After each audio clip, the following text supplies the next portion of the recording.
Welcome to Believe in People Unplugged, created in collaboration with and in support of the Matthew Perry House. Hosted by Amy Goldberg and Caitlin Morrison, this is a space for real conversations with musicians and artists, exploring who they are beyond the work, what fuels their creativity, and why music plays such an important role in their well-being. Welcome to Believe in People Unplugged, in collaboration with the Matthew Perry House, hosted by me, Amy Goldberg, and Caitlin Morrison. Today we have our guest, Tommy Grasley, known as TOMMYGUNN. He is a singer-songwriter whose music blends rock grit with emotional honesty. His songs dig into real life, struggle, resilience, love, and the moments that shape us. Music is in Tommy's DNA. His father, Sonny Del Rio, played for Crowbar, and his cousin is Rod Stewart. Not too shabby. Tommy, welcome to Believe in People Unplugged. Hey, Tommy. Thanks for having me, girls. This is so much fun. Well, okay, well, I have to reveal that Tommy is not only a guest, but he is also my husband. So I just want to say I am the luckiest guy in the world because Amy's my wife. Aw. I mean, you're right, but also you have to say that. But you are in this case right. Yeah, you kind of do have to say that.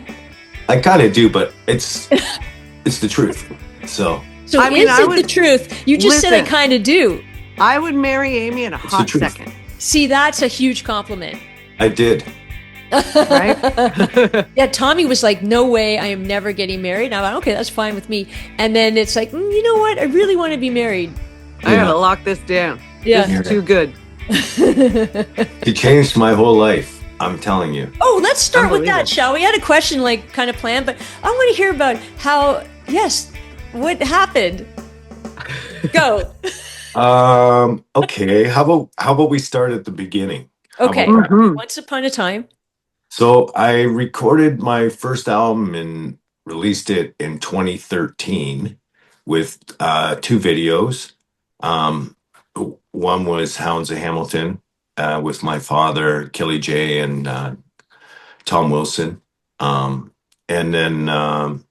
And the second one I made after I met Amy. So it's funny because I was in a really bad sort of relationship, and I ended up exiting the relationship and hitting my sister's couch for about a year. And, really tried to get my shit together, pardon my language.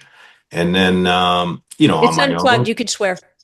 Yeah, we like it. Yeah, Okay. we actually appreciate swearing because we realize you're human. Should I say the George Carlin 7 words? All of the seven words are allowed. Actually, I just heard that someplace. His shit. Good shit, tit, Fuck. something. Fuck, motherfucker. Yeah. Okay. 7. That's it. Yeah, there's you got me wrong.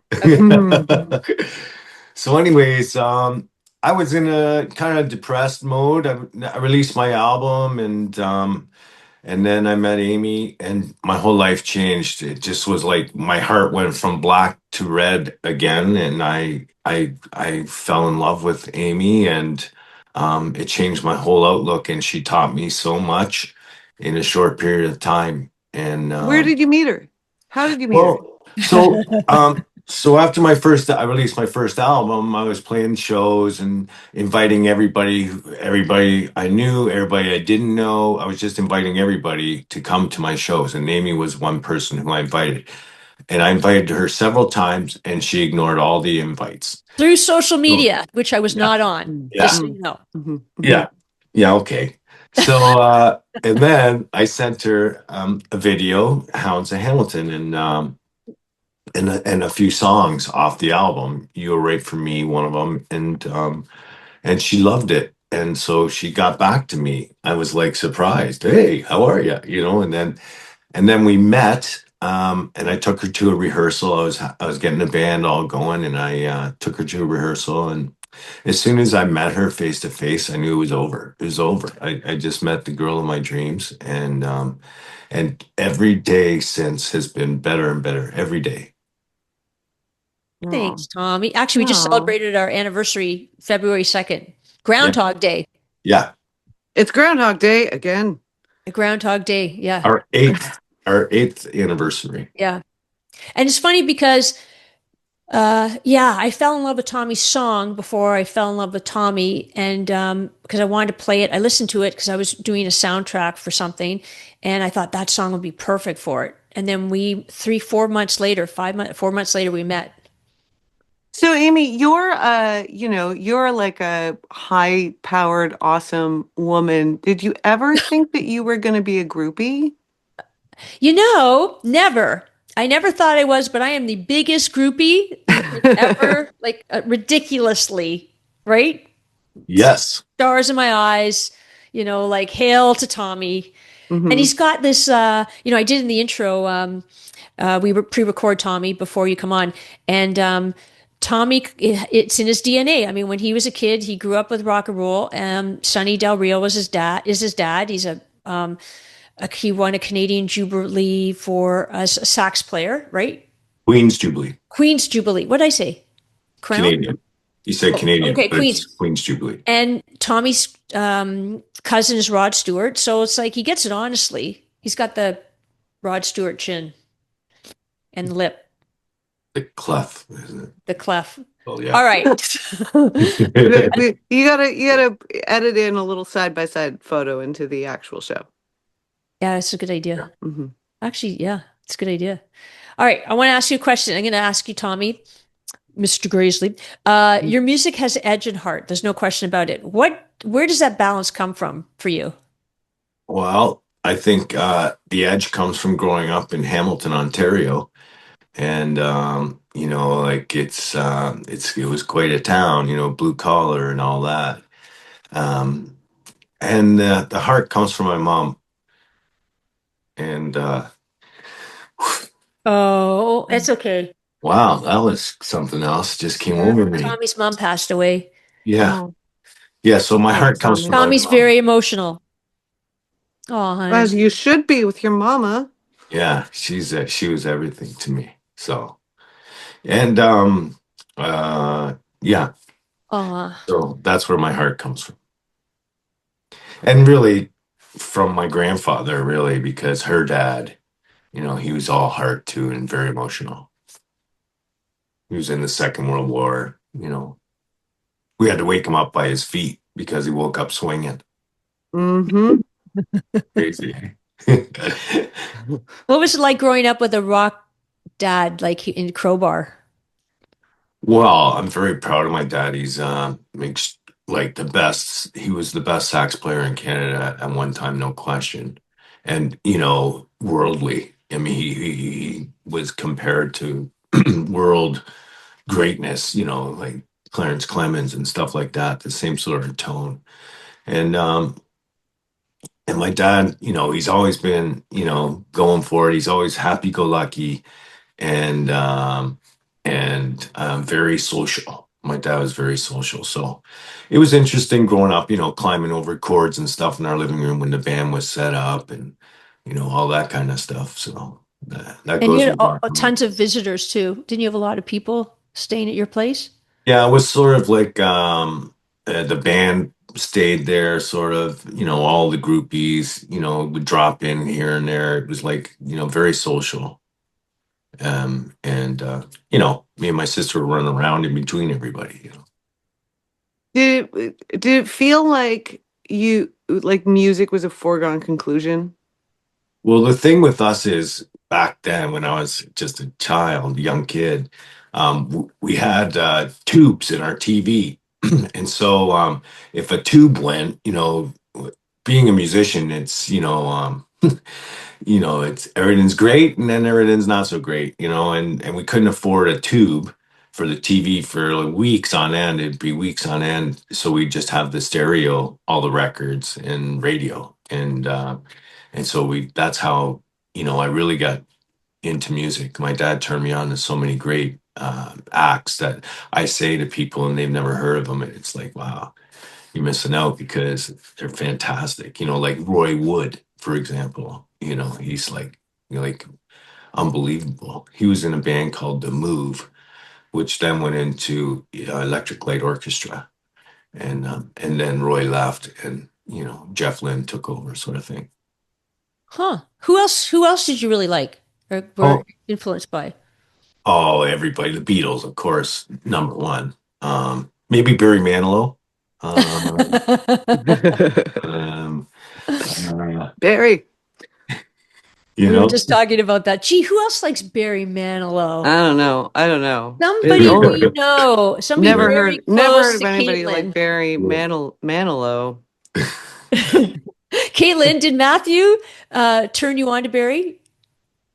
I mean, so when I did the equivalent of of couch surfing on at my brother's place, but it was a little fancier than couch surfing because he had a really awesome freaking house. But when I was there, it was all his music all the time, and so it was a lot of Barry, it was a lot of Babs, it was a lot of Simon and Garfunkel, but that's okay because I love me Yeah, I some like Simon and Simon and Garfunkel.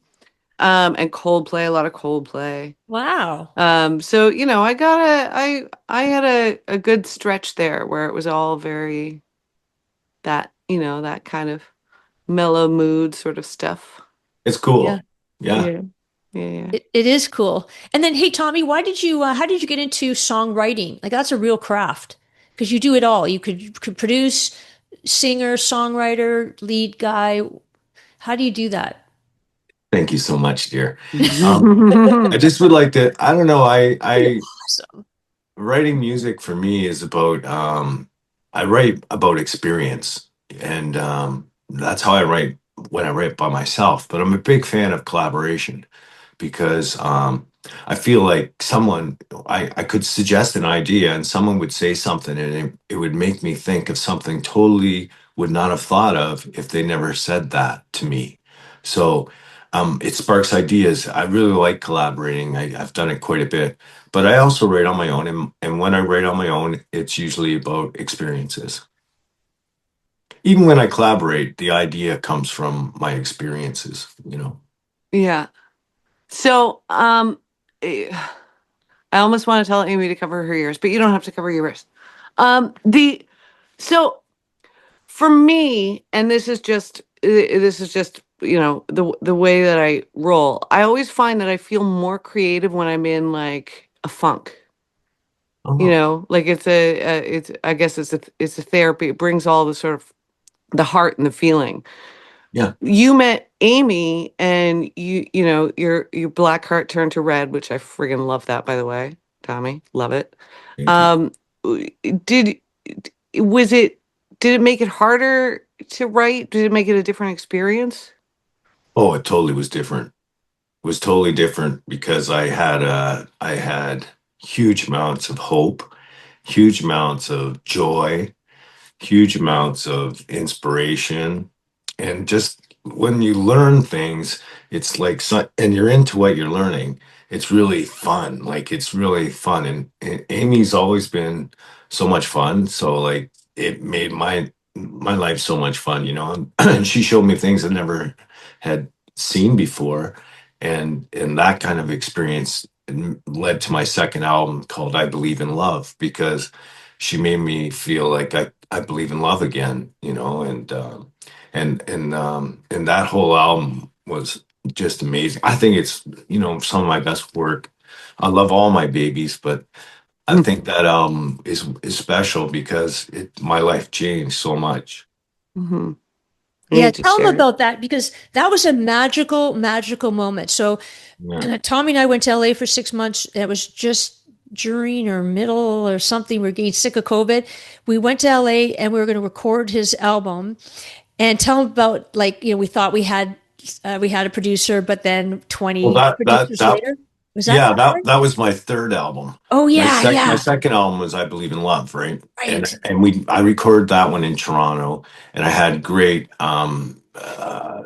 people, Jim Zolis, and I had of Oh, Eddie course Kramer. Eddie Kramer produced this song. I had your brother and Eddie in the studio at the same time. It's really great. The best of feature film and the best of music meeting for the first time, and I was so happy to introduce them Oh both. yeah, I forgot That about was a that. great experience. And then, of course, my dad blew Eddie away. My Eddie Kramer's bowing at my dad's sax. Explain to people if they don't know who Eddie Kramer is. Eddie Kramer produced all of Jimi Hendrix, Led Zeppelin, the Stones. He was on the board at the Elma Combo in 1977 with the Rolling Stones. Um, I mean, you name it, Eddie's, recorded them. And, I was so fortunate because Eddie did that song, but I mixed and mastered it with Nick Blagona, who, is another You genius. were his last album before he passed away. That's right. This was I Believe in Love, and he did, every Deep Purple album, all Ian Gillan solo albums, all the Deep Purple versions like White Snake and Rainbow and all these bands. Nick did all them and more, and he did my second album, and I was so fortunate. He told me so many stories and everything, and I did the release at the Bridal Path at Michael Weckerly's house because Michael was on it, and so was his daughter Raquel. Um, and Yeah, that was a blast. and he liked it so much that when Deep Purple came to Cops Coliseum in Hamilton with Judas Priest, he took me backstage and introduced me to Ian Gillan and the whole band, and it was a lot of fun. And we had a lot of fun. Cool. Yeah, it was a lot of fun. Yeah, you had a, And then Nick passed away. So then COVID hit. I released this second album in 2020 in LA on February 14th. Remember, Ames? yep. Valentine's Day. I Believe in Love. So it's great. And then COVID hit. So we came back to Canada Yeah, I forgot at the about end that. of February, beginning of March, and COVID came. So everything I had planned was canceled. So what do you do now? We're like locked down. And so what do I do? Well, I wrote another album. And Amy and I went to LA and recorded it right in the middle of the pandemic. And Which and I was the got best time ever because all the musicians were at home. yeah.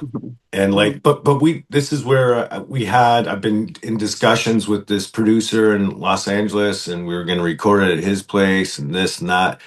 And so I went down there and we met the dude face to face, and it was like, I can't work with this guy. You just didn't get your The sound. vibe wasn't there, And so we had to find a new studio and producer. So Amy and I went to studio after studio. We went to 20 studios till we finally found Michael Blue and Revolver. and What's it called? Revolver Recording Studio in Thousand Oaks, and that was a lot of fun. And Elvis's old place. That's what yeah, Elvis recorded there, yeah, and So so cool. Macy Gray was there, and tons. Jason Mraz, he won a Grammy with Jason, and while we were there, actually, it was funny because Michael got he got a contract to do Dolby Atmos, 500 albums, remix them in Dolby Atmos. So when we were there, they did Fleetwood Mac Rumors, and Ken Collette was there, who's the original producer of the album, and we all listened to it. Remember, Ames? Yeah, it was We all unbelievable. listened to it in Dolby Atmos. It was fantastic. You could hear every single instrument separately. Like So it's mind blowing. So they say it's a mix, but it's not really a mix. What it is each track is assigned a speaker. There's 13 speakers in the system, and each track is assigned a speaker. So you hear every instrument all at the same time. It's unbelievable. And so Oh my God. It's Yeah. so That's cool. that's like spend the rest of your life just doing Yeah, that. And that'd be Yeah. okay. yeah. Yeah, so like Amy said, we were there in the middle of COVID, and nobody was touring, so I had a wealth of talent come and recorded my album, like Greg Bissonette, who plays drums for Ringo Starr right now. He also played with David Lee Roth and Steve Vai. And Lawrence Juber, who played with Paul McCartney, and he was in the Wings for their last album, Back to the Egg. It was Lawrence, and Lawrence does this incredible intro and outro to a song I wrote about my sister called "Hey Sister" with my brother-in-law Stephen Hogg, who also passed recently, and Richard Gerstein. He's worked with everybody. He's fabulous. He was on it. Oh, Barbara Streisand. He worked with Barbara too. Barbara, Cher, Kiss, and he had some stories about Paul too. And Greg Bissonette's also the second voice of Winnie the Pooh. Yeah, he sounds like just like Winnie the Pooh. He's unbelievable. Yeah. Anyways, that was a blast. That was so much fun doing But that album. it was so much fun. I wrote 5 songs while I was there with Fernando Perdomo. And I don't know if you ever heard Fernando, but Fernando did a Savant. movie.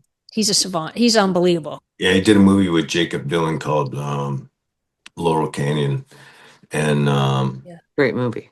It was yeah, a great movie. yeah, and then he did Jimmy Kimmel show with Jacob, and yeah, he's worked with Carmen Appice. He's worked with everybody. Todd Rundgren. When we were there, we actually went to Todd's wife Michelle Rundgren, her birthday party, and it was Amy's birthday at the same time. So I got a video. I'll get Amy to send it to you. And I said, "Hi, Michelle. This is my wife, Amy. It's her birthday too." And she goes, "Oh, you look way younger than me." It was so much fun. She That was was a really, blast. Yeah, they live in yeah. Hawaii. She Yeah, fell in love with you. yeah, she's And who great. wouldn't? You're so I adorable. mean, I can see how that would go. She was fun. I was gonna say that, in this music in the music industry, and I have to say, Tommy, kudos to you. It really shoots you down. Like it's been really it's incredible that you keep going because it takes so much strength to just keep forging. I agree. I agree, and determination. And I've there's seen. so I many. make wow. There's so many things, to having a band, like different personalities. Like there's so They don't much get it. to, They don't. like it's hard to, you only have control over yourself, as you know, as Amy's taught me. But I mean, it's hard to control a band when, there's so many different things going on at once. But I find that, I just keep going because I love music, and I love recording, and I love performing. So I'm gonna just keep doing both as long as I can. So you're in like one of the hardest careers in the world in terms of dealing with, you know, rejection and having the baby that you love and you want everybody to love it too, and some people just don't get it and all that stuff. And also, it sounds like you've dealt with a lot of loss lately, and I'm really sorry about all that. But you have an aura of joy. Where does that come from for you? Like, how are you able to tap into that when things are really hard? I guess um, I have Amy, and Amy brings me joy, and I guess that I'm happy. I guess that's why, because I'm really happy in my life right now, and as far as I'm concerned, I'm very successful as far as my experiences, because I feel like that's what life's about. The more experience you have, the more knowledge you gain, and I feel like yeah, that's where I get the joy from because I'm happy. I'm honestly happy, and that's even with the setbacks, the things you got to roll with that stuff. You got to be a little resilient, and I find that I've always been that way my whole life. Nothing's really ever bothered me to the point where I'm stressed out completely. I just don't deal with that. I don't do it. So I just whatever, I'll do whatever. I'm about solutions, basically. Hmm. Hmm. And so there you go. And it's one thing that's just really unbelievable to me is that Tommy's the strongest person I've ever met in my life, and not only physically strong, but he is always known as the protector. His whole life he's been the protector of his friends, and if anybody's in trouble, Tommy is the protector. But I find that the strongest people, and it's so heartwarming, are the most emotional. Like I feel you, Tommy, and it's like, and it's like you and loyal. Whoa, Tommy is loyal, probably to a fault, but unbelievably loyal. And he's the guy, like for me, when I met Tommy, I mean, we were from completely different worlds. When I met Tommy, he was the guy behind the curtain. Like anywhere we went, if there was a back door, a place you couldn't go, a curtain or whatever, he would always go behind it. And like magic would happen. Like I remember we went into this gallery in Montreal, and Tommy said, let's go behind this curtain. We went behind the curtain and it opened to this whole world of creativity. And it's just that's Tommy. He is the magic. Like he has this thing. And Mhm. that's pretty special. And by the way, for anybody who is listening to this show and has not heard Tommy's stuff, that kind of joyful magic, it is like, this is put a smile on your face music. So if you feel like you want a smile on your face, get into it. Get into it. You'll love it. Thank you so much, Caitlin. It's That's so true. sweet. But it's true. Yeah, that is really sweet. Wow, Tommy, thank you. And I just want to ask you, I know we're running out of time, but I just want to say, what you had a couple of shows just recently too. Didn't you have one at the Yeah, I had a few shows. Yeah, they went fabulously. Yeah, they They were were sold amazing. out. And I think everybody was really well entertained. And yeah, I'm going to, I want to write another album, I think, and record it in Los Angeles again with those people that I have, my friends down there in LA. It's just kind of like a little crazy right now, but, with all the stuff that's going on down there, but I still want to go and do it anyway. So, yeah, Yeah. that's what. It is crazy, but if you're going to go do something in LA, I mean, February, that's when you're supposed to do it. That's so true. Right? That is so Yeah. true. Get a little sunshine. No, Remember that there are colors other than white and gray exactly. in nature. I know. So I know. true. I need a beach. That's For What's sure. your favorite song off your albums, Tommy? Anyone? okay. So the first album, my favorite song off the first album is probably Evelyn, even though it's a dark song. It's probably my favorite song about Evelyn Dick in Hamilton, 1946. The second album, I think my favorite song is Baby XO. I wrote that for Amy. And that one, In Love Conquers All. And my third album, my favorite song is Won't You Tell Me. That's And I dedicated that phenomenal. to my brother-in-law, Dan, Amy's brother, and my mom, who both passed away. Yeah, very shortly after each other. Mhm. And Dan performed on that album. Played drums. He was a passionate drummer, not only the number one movie guy, but passionate drummer. So I said, Dan, why don't you play on my album, man? So he went and rented a huge kit and practiced at home and got it down. I go, what songs you want to play on? He goes, oh, I'll play on these four. I said, okay, sounds great.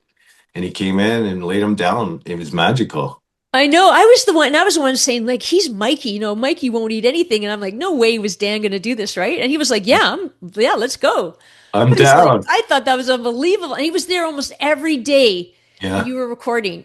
Yeah. Like, I was blown, and I'm so grateful, like, because, oh my God, I'm so grateful for that. Like, that was supposed to happen, I'll have to say. It was great quality time spent with Dan, for We had sure. an unbelievable time. That was the best ever. Wow. Yeah. This is so much fun because it's the usual thing, but also a love story, and I love that. So I have a question about that, and that is, if you could pick one song that I guess like at least 50% of people would know that makes you think of Amy, what is it? That's an interesting question.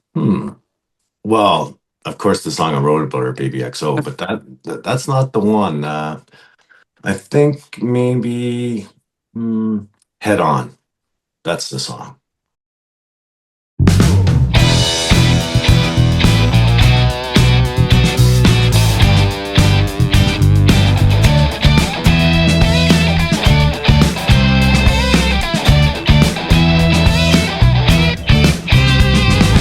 You and me, we dream, always are the team. We make each other right.